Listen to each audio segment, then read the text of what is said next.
Hi, I'm Martin Fritz, the author of Our Human Herds and the Theory of Dual Morality. On this webpage, you'll find a number of articles which briefly explain the book. Our Human Herds concerns everything from how we come to conceive right and wrong to why human relationships develop as they do.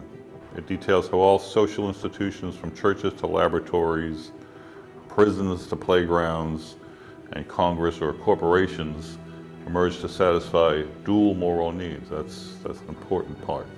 It begins by asking questions. I'll ask you one right now. Have you ever wondered why there's racism and sexism? Why do these things exist? Are the sexists or racists just unpleasant people? Or are there other reasons these attitudes have been common across virtually every culture for 7,000 years of recorded history? Should we all be treated the same way, or should some of us be treated differently than others? Here's something to contemplate. If we were on the Titanic when it struck the iceberg and began to sink, and we realized there's only enough lifeboats for a third of the passengers, how do we decide who to save and who's going to go down with the ship? Do we make it a free-for-all? Let the strong survive? Whoever fights their way to the lifeboats can have one?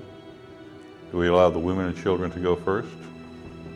Do we try to rate people by prominence or social importance and allow them to live? What is right? Who lives and who dies? Who should live and who should die under these circumstances?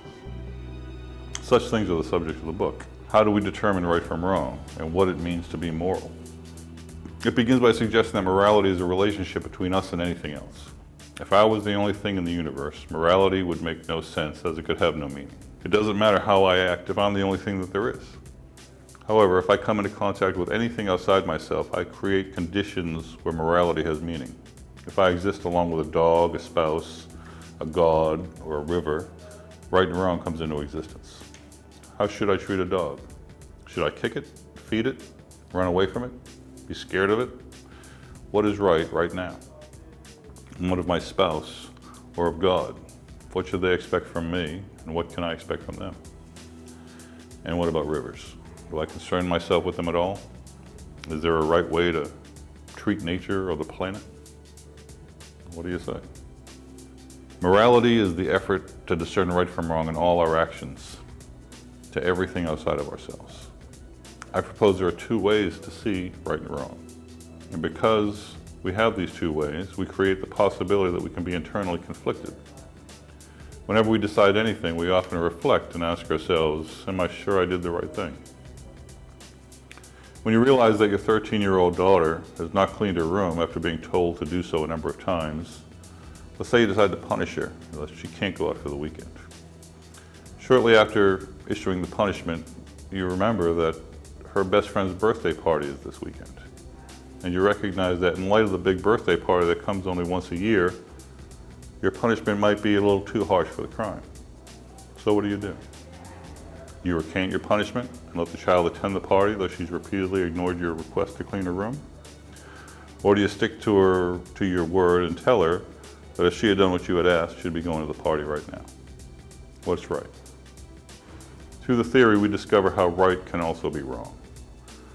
By clicking on the buttons below on this website, you can view two presentations that briefly explain how this is so. In the first presentation, you're going to be introduced to the types of problems the book addresses, such as why we can feel that it must be right that all people be treated equally, and then again how we can also feel that it's right to treat people differently and unequally. The second presentation is a little bit longer, and it takes the viewer deeper into the ideas outlined in the book.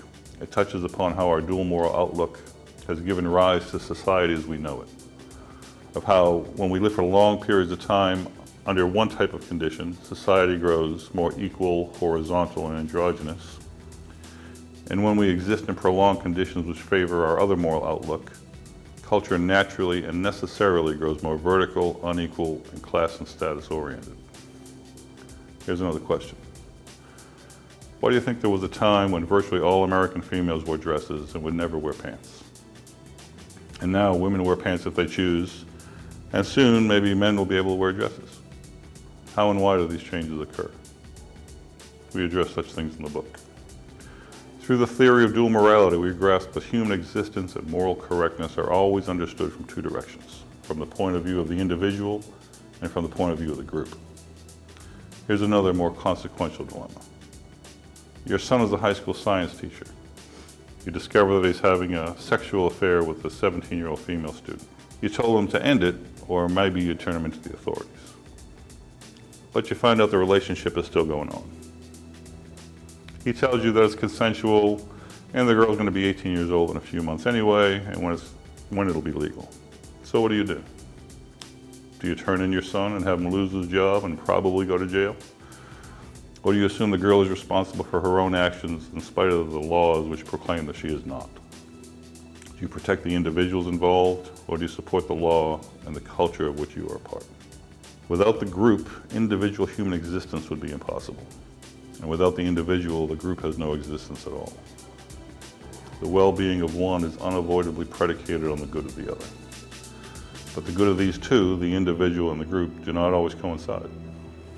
My book proposes that our two instinctive moral methods are geared to give advantage to one or the other of these parallax views, depending on the circumstance. The book goes on to discuss the nature of culture itself. It proposes that culture can only be understood as the immortalization of individual achievement. What does that mean? Ideas, art, and invention are born in the mind of the individual, but they gain everlasting life when they're adopted by the group. The motorboat, the Mona Lisa, and the Mozart Sonata are all products of a single mind. But when dispersed throughout the culture, they achieve a sort of immortality. The individual is here temporarily and must pass away, while the group can and must go on. The individual is finite, the group can be infinite. So without further delay, let us go on to discuss what we mean by individuality. What is culture? What is art? What is civilization? What is good and what is evil? I encourage you to watch the videos, and if these subjects are of interest to you, to buy the book.